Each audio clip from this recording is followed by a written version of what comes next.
अंबे तुझ वाचून कोण पूर्वेल आशा निर्भरतल्लिंदाला पदपंकजलेशा जय देवी महिषासुरमर्दिनी हो महिषासुरमर्दिनी सुरवरीश्वर वरदे तारक संजीवनी जय देवी महिषासुरमर्दिनी हो महिषासुरमर्दिनी सुरवरीश्वर वरदे तारक संजीवनी जय देव दामोदरम वासुदेवं श्रीधरं माधवं गोपिका वल्लभं जानकी नायकं रामचंद्रं हरे राम राम राम हरे कृष्ण कृष्ण कृष्ण हरे हरे राम राम राम हरे कृष्ण कृष्ण हरे हरे। नमो पार्वती पदे हर हर महादेव हर महादेव छत्रपती श्री शिवाजी महाराज की जय। धर्मवीर छत्रपती श्री संभाजी महाराज की जय। भारत माता की जय। ओ माता की जय। हिंदू धर्म की जय। जय श्रीराम जय श्रीराम। यांना माहित नसेल की आजचा दिवस माऊलीच्या इतिहासातला किती महत्वाचा दिवस आहे, म्हणजे उद्या ते दिवस ऍक्च्युली, पण ते काय सगळ्या आपण जॉब वेळ असल्यामुळे आपण आज येतो।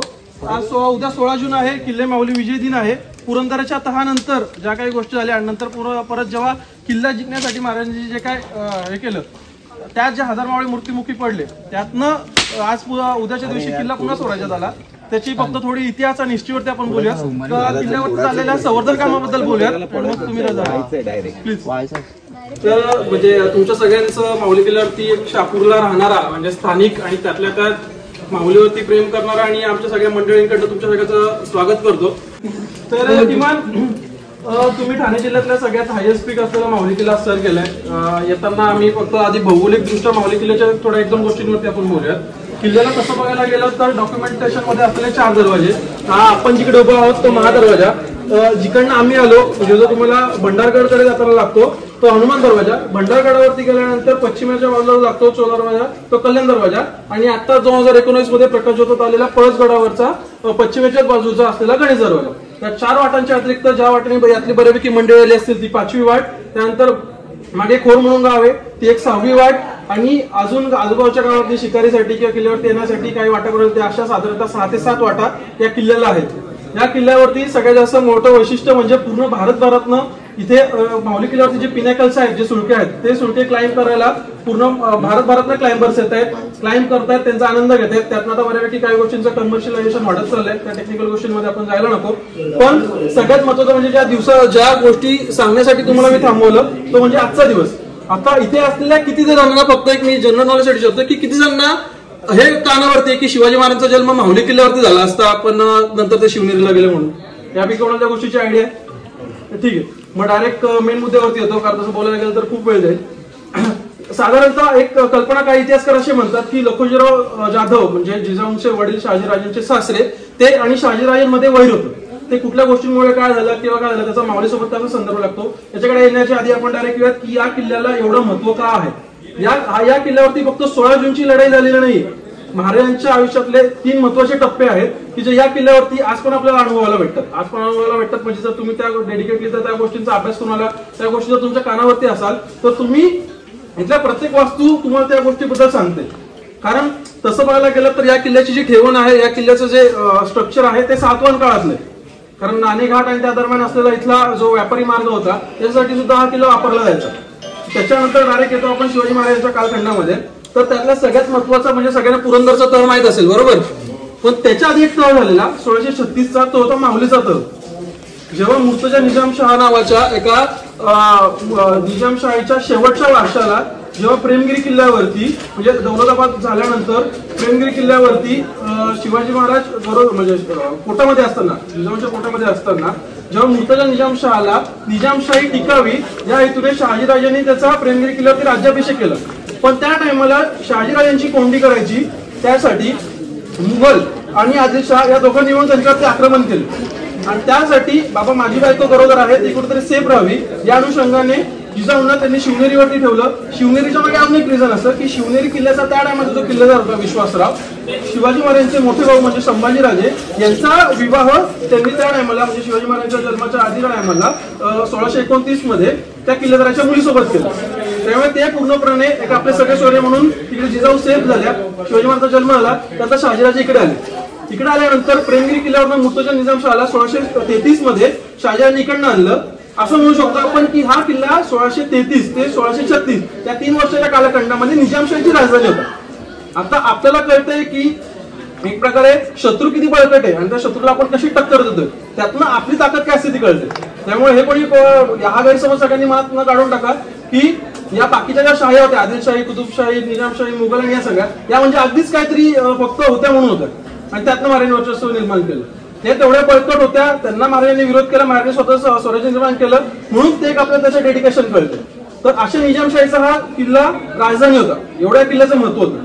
भौगोलिक दृष्ट्या जर आपण विचार करायला गेलं तर पूर्ण सह्याद्रीपासून हा किल्ला एका बाजूला आहे. याला जोड किल्ला कुठलाच नाही आजूबाजूला. नाशिक साईडला बऱ्यापैकी रेंज वगैरे केलं की जोड किल्ले आहेत, भंडारा साईडला समोरची रेंज तर आपल्याला सगळी दिसतेच तिकडची, म्हणजे आजूबाजूला किल्ला काय नाही. पण तरी या किल्ल्याचं महत्व काय, 1636 मध्ये माऊलीचा जो तह झाला त्यामध्ये शहाजीराजांची कोंडी झाली. शहाजीराजांची कोंडी झाल्यानंतर त्यांना किल्ला सोडायला लागला. पण कुठल्या गोष्टींवरती, तर पुन्हा शहाजीराजे महाराष्ट्र येणार नाही, ते कर्नाटक सांभाळतील, ते आदिलशाहीकडे जातील. आदिलशाही आणि मुघल याच्या विरुद्ध ते हत्यारच उपसणार नाही, ते आयुष्यभर याच्या पुढे आदिलशाहीची चाकरी करून राहतील म्हणून. त्यांचं महाराष्ट्रामध्ये वर्चस्व कमी राहून त्यांना कर्नाटकला पाठवलं. पण जे कर्नाटक आपण आज बघतोय ते तेवढं नाही. तर जवळ तो कर्नाटकचा जो पोर्शन आहे तिथून कन्याकुमारी पर्यंत एवढा सगळा परिसर हा शहाजीराजांच्या अंडर होता. त्या प्रकारचं तिकडे पूर्ण राज्यस्थ झालं होतं. असं म्हणतात की त्या टायमाला त्यांना म्हणजे 1630-1635च्या टायमाला त्यांना तेव्हा 10 लाख रुपये पगार होता निजामशाहीकडे. म्हणजे ते सौंदर्य आणि म्हणजे ते किती डेडिकेशन असेल, त्यांचं वर्चस्व किती असेल की त्यांना तेवढा पगार होता. त्याच्यानंतर हा 1636 ते 1658 किल्ला हा मुघलांकडे होता, आदिलशाहीकडे होता. त्याच्यानंतर झालं असं की जेव्हा शिवाजी महाराजांनी पुन्हा एक किल्ला जिंकून स्वतःचं वर्चस्व निर्माण करायला सुरू केलं तेव्हा या किल्ल्यासाठी पुन्हा 1658 मध्ये युद्ध झालं. यामध्ये जातीने शिवाजी महाराज हजर होते.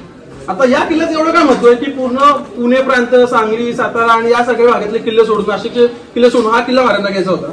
तर याच्यासाठी जवळ तुम्हाला कल्याण भिवंडी की जे बंदर आहे तेव्हाचं व्यापारी मार्ग, यासाठी तुम्हाला इकडचा वसईचा पट्टा पण जवळ आहे. बरोबर. आता वसई पट्टा आणि त्यातल्या कल्याण भिवंडी पर्यंत हा फ्लक्च्युएटिंग होता. हा पूर्णपणे पोर्तुगीज जहाज आणि त्यांच्याकडे पण नव्हता, व्यापारी कामासाठी, आणि पूर्णपणे मुघल आदिलशाही त्यांच्याकडे पण नव्हतं. पण ज्याचं माऊलीवरती वर्चस्व राहील तो त्या मद्रासवरती वर्चस्व ठेवेल. त्या टायमाला एक प्रकारे म्हणजे युद्ध 5 दिवस चाललं, साधारणतः 5 जानेवारी ते 9 जानेवारी. आणि या म्हणजे असं बोलणं चुकीचं राहील की आपण एक तुम्हाला त्याचा गोष्ट कळून सांगतो. त्या दरम्यान 1658 मध्ये महाराजांनी हा किल्ला सहज जिंकला. 3 दिवस वेळा घातला. भंडारगड साईडनी त्यांचे मावळे सोडले. आता तुम्ही बघितलं असेल किल्ल्याला फक्त एवढीच तटबंदी नाहीये, शिडीकडनं चढला ती तटबंदी जी पुढे कंटिन्यू होते ना ती पूर्ण भंडारगड पर्यंत जाते. म्हणजे एवढ्या पॅच मध्ये एवढे सगळे कातळ शिळे असतात त्याच्यावरती तटबंदी आहे आणि त्यातनं पुन्हा एका झटक्यात जर किल्ला जिंकायची अशक्य गोष्ट आहे. पण 1657 मध्ये महाराजांनी काय केलं 1658च्या टायमाला की जसा हा किल्ला घेतला, तुम्हाला एक जर अभ्यासात येईल की त्याच्यानंतर पूर्णपणे डेडिकेशन महाराजांनी हे बंदर आणि व्यापारी वाहतुकीकडे भरपूर वाढवलं. त्याच्यामागचं रिझन काय, त्याच्यामागचं रिझन आहे की पुढे महाराजांनी 1663 मध्ये सुरत लुटले. सुरत लुटीच्या आधी महाराजांनी समुद्र मार्ग पण क्लिअर केला आणि तुमच्या नाशिक साईडच्या बांगला प्रांतापर्यंतचे किल्ले घेऊन तो मार्ग पण क्लिअर केला. 1663 ला सुरत लुटली. त्यानंतर सगळं सामान थोडं जमली संपत्ती थोडी ठेवत महाराज इकडे आले. त्या 4 दिवसांच्या युद्धामध्ये फक्त असं होतं की या किल्ल्याचा किल्लेदार जो होता तो हिंदूच होता, मराठीच होता. त्याचं नाव होतं तुम्हाला मी प्रॉपर सांगू शकत नाही, दादोजी म्हणून त्याचं नाव होतं. तर त्यांनी प्रतिकार करण्याचा प्रयत्न पण नाही केला, त्यामुळे तो किल्ला जिंकणं सोपं गेलं.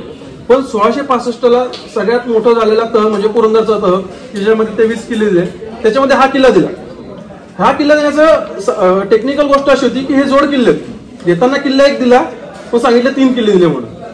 त्याचे तुम्हाला आज पुरावे भेटतात. कारण जसं तुम्ही पळसगडकडे जातात तशी तुम्हाला तिकडे बाउंड्री लागते की इकडे माऊली संपला, पळसगड चालू. तुम्ही भंडारगडकडे जातात तिकडे कळतं की बाबा भंडारगड संपला आणि माऊली चालू, भंडारगड चालू आणि माऊली संपला.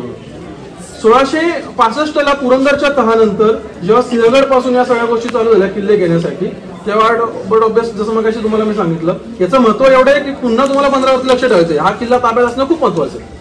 आणि त्याच्यामध्ये मार्चच्या अखेरीस महाराजांनी प्रयत्न केला 1500 मावळे घेऊन. स्वतः शिवाजी महाराज, मोरोपंत पिंगे यांनी या किल्ल्यावरती आक्रमण करण्याचा प्रयत्न केला. तेव्हा मुघलांचा मनोहरदास गौड नावाचा किल्लेदार होता. आता हा किल्लेदार तुम्हाला भेटतो साल्हेर किल्ल्यावरती. साल्हेर किल्ल्याचा पण एक टायमाचा तो किल्लेदार होता. तो स्वतः जातीने राजपूत होता, मुघलांचा माणूस होता, राजपूत होता. त्यांनी त्या पहिल्या हल्ल्यामध्ये साधारणतः मराठ्यांचे 1000 मावळे कापून काढले. आणि ही खूप जास्त मोठी हार झाली की एका युद्धात एका ठिकाणी 1 किल्ला जिंकावा म्हणून 1000 मावळे मारले जातात. हा दिवस उद्याचा, सॉरी हा दिवस मार्च मध्ये गेला तुमचा. त्याच्यानंतर झालं असं की मनोहर गौडांनी इंटरनल पॉलिटिक्स मुघलांमध्ये खूप वाढलं. कारण ते स्वराज्य म्हणजे काय की बाबा आपण आपल्यासाठी लढतोय, ते लढत होते फक्त पैशांसाठी आणि चाकरीसाठी. त्या गोष्टी वाढल्यामुळे त्यांचे इंटरनल पॉलिटिक्स वाढलं. त्यांनी औरंगजेबाला पत्र लिहिलं की ते पत्राची प्रत आज पण उपलब्ध आहे.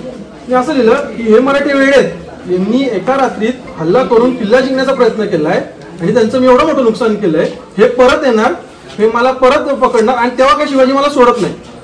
त्याच्यामुळे तू मला जास्तीची कुमक पाठव, पैसा पाठव, माणसं पाठव. पण औरंगजेबाने जी माणसं पाठवली ती आपापसात भांडायला लागली, कारण त्यांना सैन्य भेटलं आणि त्यांना स्वतःच वर्चस्व स्थापन करत होतं. याला त्याचा सिरियसनेस कळला, याला कळलं मला तर काय मरायचं नाहीये. त्यांनी किल्लेदारचा राजीनामा दिला आणि किल्ला सोडून गेला. पण त्यांनी त्या टायमाला त्या ठराविक 15 साधारणतः 5 वर्षाच्या कालखंडामध्ये किल्ल्यावरती भरपूर काम केले. म्हणजे आता तुम्ही ज्या किल्ल्यावरच्या वास्तू बघताय, ज्या मुघल शैलीतल्या, त्या बऱ्याचशा मनोहर गौडाच्या याच्यातल्या टायमिंग मधल्या. त्याच्यानंतर झालं असं की पुन्हा ही अडचण कळली की किल्ला मोकळा झालाय, जास्त किल्ला जिंकायला प्रयत्न करणार. महाराज पुन्हा आले, पण तेव्हा येताना साधारणतः 3.5 मावळ्यांसकट आले. तेव्हा पुन्हा हा किल्ला घेतला, तो उद्याचा दिवस, आणि त्यावेळेस आपले पुन्हा 200 मावळे कामाला आले.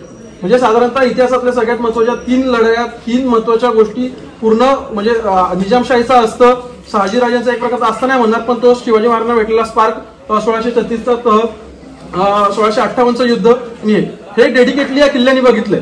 तुम्ही आता ज्या जागेवरती उभा आहेत ना, ती जागा साधी सुधी नाहीये. कारण एवढं मोठं महाद्वार आणि एवढे मोठे मॉन्युमेंट्स असलेले महाराष्ट्रात खूप कमी किल्ले आहेत आणि त्यांचं खूप मोठं महत्व आहे. आता हे तुम्हाला मी 1658चं सांगितलं ना, त्याच्याशिवाय त्याच टायमाला महाराजांनी हे जे जोड किल्ले की जे घाटाजवळचे म्हणजे तुमचा लोणार साईडचे, तुंगतिकोना साईड, हे सगळे किल्ले घेतले. पण फक्त इतिहासामध्ये या किल्ल्याचाच उल्लेख आहे 1658च्या युद्धाचा.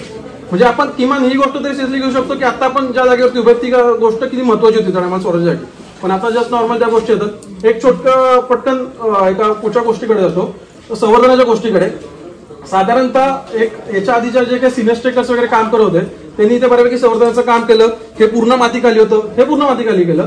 पण हा किल्ल्याचा महादरवाजा आहे, त्याच्यामुळे त्या टायमाला जी आमच्यासोबतची मंडळी होती, आम्ही असा विचार केला की हा रस्ता पण कुठेतरी जात असेल, नेमकं याच्या खाली काय दडले हे बघायला इथे आपण एक प्रकारचं खोदकाम आणि या सगळ्या गोष्टी चालू केल्या डेडिकेटली.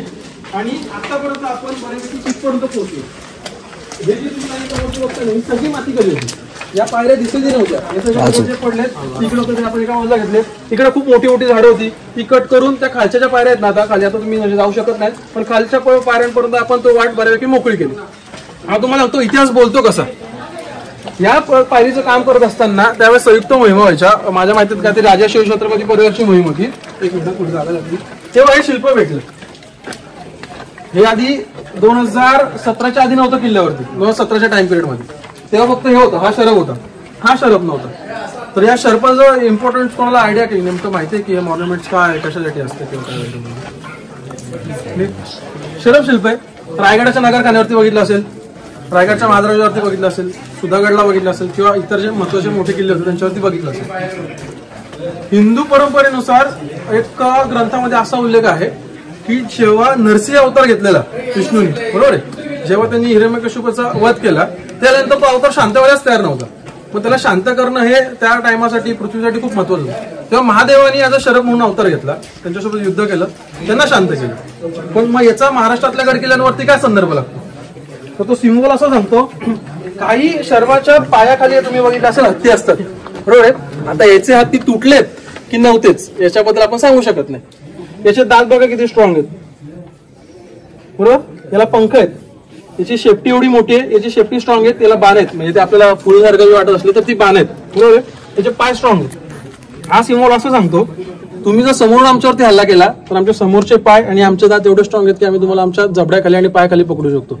तुम्ही आम्हाला आमच्या मागून आमचं कळत नकळत जरी हल्ला करण्याचा प्रयत्न केला, आमची शेपटी आणि हे शस्त्र म्हणून एवढा अवयव एवढा स्ट्रॉंग आहे की आम्ही तुम्हाला आमच्या शेपटीमध्ये पकडू. म्हणून तुम्ही आकाशातनं आमच्यावरती हल्ला करायचा प्रयत्न केला, माझ्याकडे पंख आहेत, तुम्हाला मी आबाळातनं आलेला हल्ला सुद्धा मी परतून लावू शकतो. आणि हे जे आहेत हे सगळे बऱ्यापैकी हे हिंदू साम्राज्यातले जे किल्ले आहेत त्याच्यावरती भेटतात. त्याच्यानंतर हे सेम, फक्त याचा फेस मागे, बाकी सगळं सारखं. आता हे असतील का त्याची 2 बाजूंना 2, पण किमान आपल्या देशाने आपल्याला बघायला भेटलं. आपल्या पूर्ण काय पुढचं बघायला भेटेल की नाही माहित नाही. त्याच्यासाठी किल्ल्यावरती गड संवर्धनाची कामं चालतात. आतापर्यंत साधारणतः 2 ते 3 संस्था, वेगवेगळ्या संस्था या किल्ल्यावरती संवर्धनाचं काम करतायत. त्याच्यानंतर वेगवेगळी कामं करतात. कल्याण दरवाजा जर तुम्ही बघितला असेल तो चोर दरवाजा आहे. आता ते पूर्ण पॉईंट टू पॉईंट तिकडे गेल्याशिवाय त्या गोष्टींवरती बोलण्यात त्या पॉईंट नाहीये. कल्याण दरवाजा कदाचित या पावसाळ्यात कोणी बघितला पण नसता, तो पूर्ण पडला असता. पण शिवदुर्ग म्हणून एक संस्था आहे, त्यांनी प्रॉपर टेक्निकल त्या सगळ्या गोष्टींची कामं करून त्याला बरोबर सगळं हे करून सुरांच्या गोष्टी काय करून तो टिकवलाय. अशी सध्या गड किल्ल्यांची आपली अवस्था आहे. त्याच्यानंतर गड पूजनचा हट्टास का सगळ्यात महत्वाची गोष्ट की आतापर्यंत या गोष्टीसाठी हे गडपूजन या गोष्टीसाठी आहे की ज्या मावळ्यांनी आपल्यासाठी बलिदान दिलं, ज्या मावळ्यांनी आपल्यासाठी धारातीर्थी पडले, त्यांची आठवण म्हणून, त्यांना श्रद्धांजली म्हणून, त्यांचं स्मरण म्हणून आपण हे गडपूजन करत असतो की जे मागची साधारण 2017 पासून आपण कंटिन्यू करतोय. आज ताब्यात याच्या पुढे सुद्धा परंपरेने चालत राहिली, यामध्ये कुठल्याही प्रकारची शंका नाहीये. त्याच्यानंतर दुसरा महत्वाचा मुद्दा की गडपूजन का, कारण गडपूजन करत असताना आपण किल्ल्याच्या प्रत्येक वास्तूवरती फिरतो, गडपूजन करत असताना प्रत्येक वास्तूची पूजा करतो. त्याच्यामुळे या गड किल्ल्यांवरती पसरलेल्या ज्या हिरव्या चादरी आहेत त्या आपल्याला दिसतात आणि आपल्याच किल्ल्यावरती होत असलेली हिरवी अतिक्रमण आपल्याला थांबवता येतात. हा सगळ्यात महत्त्वाचा मुद्दा आहे.